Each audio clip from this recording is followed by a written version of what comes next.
اعوذ باللہ من الشیطان الرجیم بسم اللہ الرحمن الرحیم وَيَوْمَ يُحْشَرُ أَعْدَاءُ اللَّهِ إِلَى النَّارِ فَهُمْ يُوزَعُونَ حَتَّى إِذَا مَا جَاءُوهَا شَهِدَ عَلَيْهِمْ سَمْعُهُمْ وَأَبْصَارُهُمْ وَجُلُودُهُمْ بِمَا كَانُوا يَعْمَلُونَ وَقَالُوا لِجُلُودِهِمْ لِمَ شَهِدتُّمْ عَلَيْنَا قالوا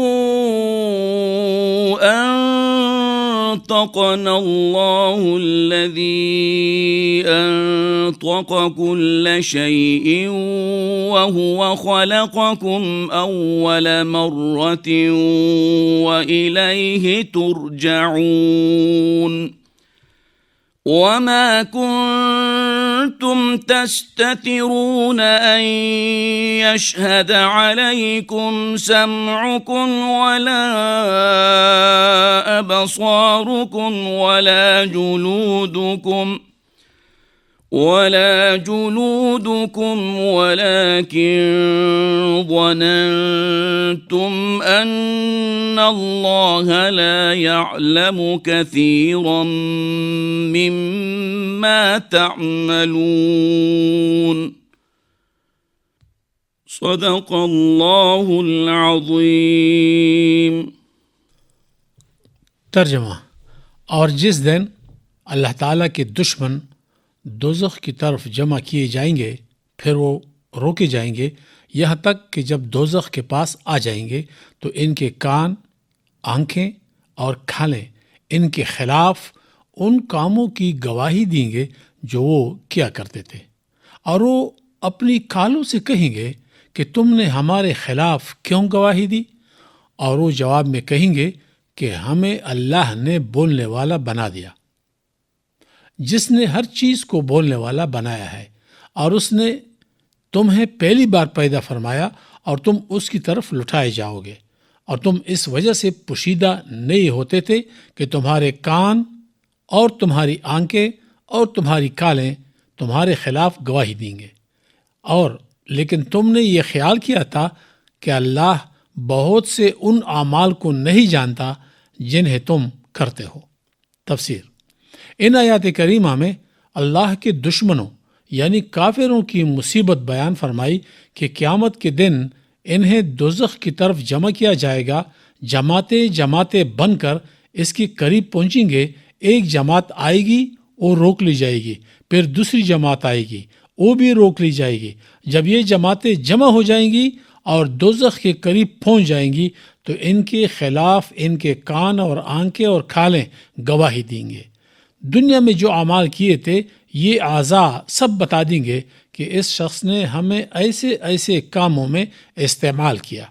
آنکھیں اور کان تو اعضاء ہیں، اس دن کھالیں یعنی چمڑے بھی گواہی دیں گے۔ چمڑا تو پورے بدن کو گھیری ہوئی ہے اور وہ ہر گناہ میں استعمال ہوتا ہے۔ سورہ نور اور سورہ یاسین میں ہاتھوں اور پاؤں کی گواہی بھی ذکر ہے۔ جب کافروں کے اعضاء ہی ان کے خلاف گواہی دے دیں گے جن کے بارے میں انہیں وہم و گمان بھی نہ تھا، تو کہیں گے لما شہدتم علینا، کہ تم نے ہمارے خلاف کیوں گواہی دی؟ اس گواہی کا نتیجہ یہ ہے کہ تمہیں بھی عذاب ہوگا اور ہمیں بھی، کیونکہ ہمارے جسم کے اجزاء میں تم بھی شامل ہو۔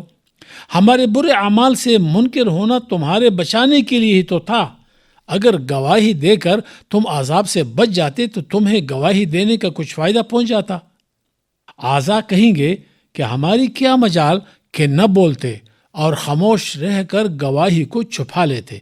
جب اللہ تعالیٰ نے ہمیں زبان دے دی اور حکم دے کر کہلوایا تو یہ کیسے ممکن تھا کہ ہم گواہی نہ دیتے؟ تمہارا جو خیال تھا کہ ہم بول نہیں سکتے، یہ خیال غلط تھا۔ اللہ جسے چاہے بولنے کی قوت دے سکتا ہے، جس نے ہر بولنے والے چیز کو بولنے والا بنایا، اس نے ہمیں بھی قوت گویائی عطا فرما دی۔ صحیح مسلم میں حضرت انس رضی اللہ تعالی عنہ سے روایت ہے، انہوں نے بیان کیا کہ ہم رسول اللہ صلی اللہ علیہ وسلم کی خدمت میں حاضر تھے، آپ صلی اللہ علیہ وسلم کو ہنسی آ گئی۔ آپ صلی اللہ علیہ وسلم نے فرمایا، تم جانتے ہو مجھے کس بات پر ہنسی آئی؟ ہم نے عرض کیا کہ اللہ اور اس کا رسول ہی زیادہ جانتے ہیں۔ آپ صلی اللہ علیہ وسلم نے فرمایا، قیامت کے دن بندہ جو اپنے رب سے مخاطب ہوگا اس کی وجہ سے مجھے ہنسی آ گئی۔ بندہ کہے گا، اے رب، کیا آپ نے مجھے اس بات کا وعدہ نہیں دے دیا کہ مجھ پر ظلم نہیں ہوگا؟ اللہ تعالیٰ کا ارشاد ہوگا، ہاں تجھ سے یہ وعدہ ہے۔ اس پر وہ کہے گا کہ بس تمہیں اپنے خلاف کسی کی گواہی کو تسلیم نہیں کرتا سوائے ایسے گواہ کے جو مجھ ہی میں سے ہو۔ اللہ تعالیٰ کا فرمان ہوگا کہ آج تیرا نفس ہی تیرے خلاف گواہی دینے کو کافی ہے، اور کرامن کاتبین بھی تیرے خلاف گواہی دینے کو کافی ہے۔ اس کے بعد اس کے منہ پر مہر لگا دی جائے گی اور اس کے اعضاء سے کہا جائے گا کہ بولو۔